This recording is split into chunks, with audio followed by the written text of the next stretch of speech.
Hello, I am Dr. Sanjay Gupta. I am a senior physician, consultant in internal medicine and diabetology, and I am practicing in Prima Diagnostics at Sarjapura Road, Bangalore.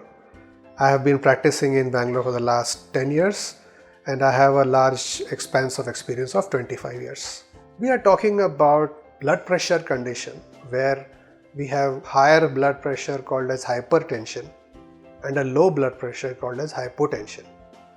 We will not go into the guidelines of what numbers are quoted in the American Heart Association or what is the associations talking about in terms of diabetes and high blood pressure or without diabetes hypertension.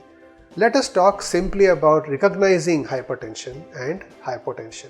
Once again, whenever we talk about anything hypo, that is below normal, there may be various levels which can be considered as below normal. I have seen people, especially the young age group people walking into my clinic with a 90 by 60, 90 by 70, systolic 90 and 70 diastolic. Should we call it a hypotension?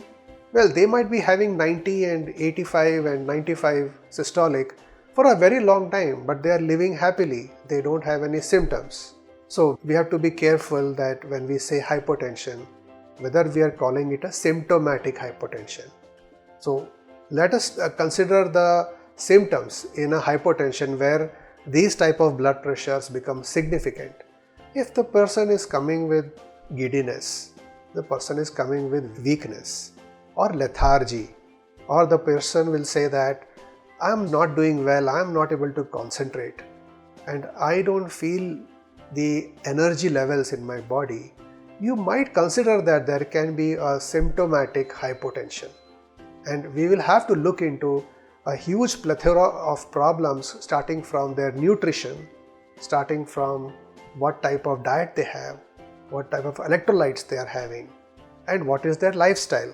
Similarly, on the other side of the spectrum, we have hypertension. Now, hypertension generally goes with a clear understanding that your blood pressure is quite high, we need to be treated. It's not necessarily.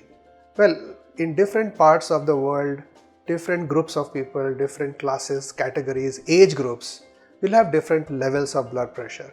Of course, we have to go by the guidelines and think about the target damage if any blood pressure goes beyond a certain limit, whether there is any likelihood that it can cause damage to the end organs of the body.